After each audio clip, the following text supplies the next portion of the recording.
microfinance was the first, before the term social enterprise had been coined, was the first field where there was a real effort both that the end clients were the very poor, and it was to create a business model that would be profitable and also have a major social impact. And that by being profitable, you create an institution that's there in the long term, that can borrow or attract investment and is not reliant on either the whims or the limited capital of donors. And that therefore, if you could do that, you would both provide long-term impact and have an entity to continue to do that. And that the magic way to achieve that was through scale. That the larger you get, the more efficient and profitable you can be, and the more people you reach. So those three key factors of financial sustainability, social impact, and significant scale, microfinance has been grappling with for 30 years. When you look at the organizations that are operating out there, a lot of them are there for the right reasons and they're doing good work. But now it turns out that this label of microfinance and microcredit has gotten such aura around it, or such halo around it, that now there are organizations that are doing things that in no other industry they would get away with. And they get away with it because they call themselves the social enterprise, or because they say that they're doing microfinance and they're helping the poor. In reality, they just have a business that is, you know, a bottom of the pyramid business, and that it's focusing on the poor, but some of their business practices are hugely questionable and they could not get away with them anywhere else.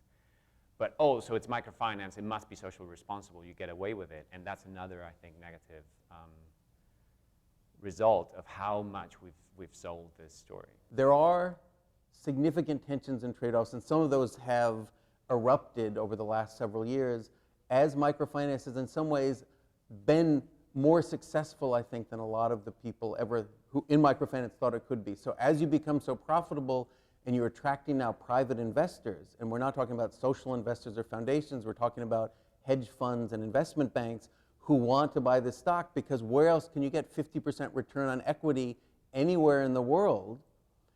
The nature of microfinance changes, and who's attracted to do it, and who's attracted to invest in it, and that has consequences for the end clients, and who is served and how well they're served.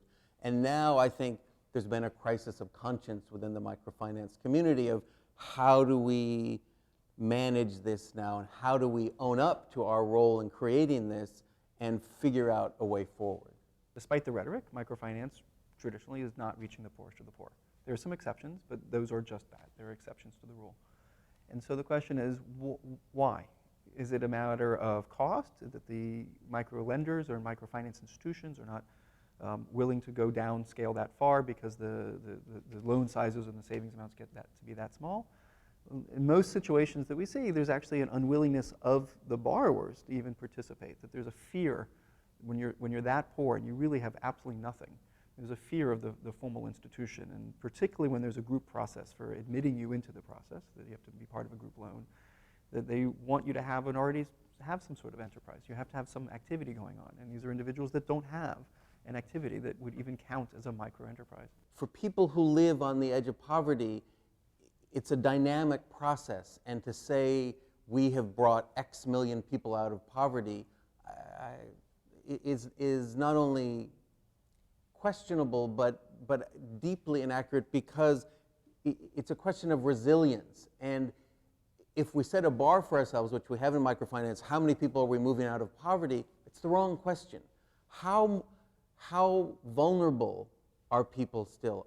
Are they more resilient? Are they able to sustain a livelihood for longer? Are they able to cover their school fees or a doctor's bill or a funeral expense? And even if the pie is not bigger at the end, if they've managed to survive more reliably and more stably, that's an enormous accomplishment. And that's what I think has to be looked at. And so we're engaged in a series of projects that are doing, in 7 different places around the world, randomized trials to evaluate the impact of a program that works with the people who are truly at the very bottom in terms of any sort of poverty ranking, as determined both through surveys as well as a community process to help identify the most disadvantaged individuals in the village, and provides them a package of services that's very much in the kind of the big push mentality of development. It provides them training, it provides them a savings account. So it goes back to one of the components of microfinance. But it also provides them perhaps the most important component, a transfer of assets to start a livelihood. 4 goats, and then also provides consumption support. So bags of rice in order to make sure that they don't have immediate incentives to turn around and sell the goats. And so we're seeing what happens with these studies. Now, one thing that I think is kind of, for some people, these studies started off, or these projects started off as a way of seeing if people could graduate into microfinance. But I think we've successfully changed that rhetoric. That was, I know, something that Tony and I had many conversations about it should be about graduating people out of poverty, and whether that means they end up moving into a loan or not is not a measure of success. That's just a stat, which we would like to know what they're moving on to.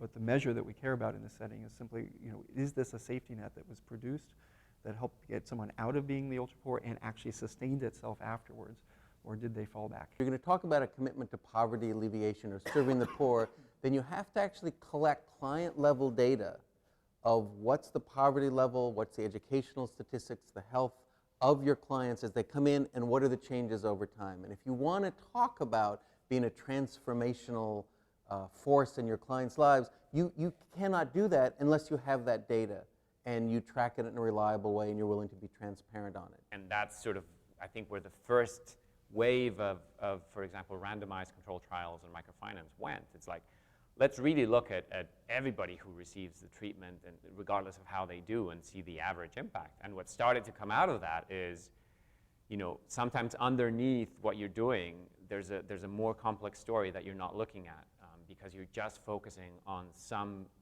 dimensions, and you're not focusing on the broader aspect of what it is that you're doing to the client population that you're supposed to be serving. And in some cases, the impacts could be very negative. There's been some famous microfinance people who've said, my grandchildren will not know what poverty was. They will have to go to a dictionary to see what poverty was, because through microfinance we've solved poverty. That's a really dangerous thing to be out there saying, because we haven't, and we have been selling this idea that there are no trade-offs, and the trade-offs are there, and they're huge. And we need to be much more nuanced and much more careful about what we're doing to make decisions on those trade-offs in a much wiser way.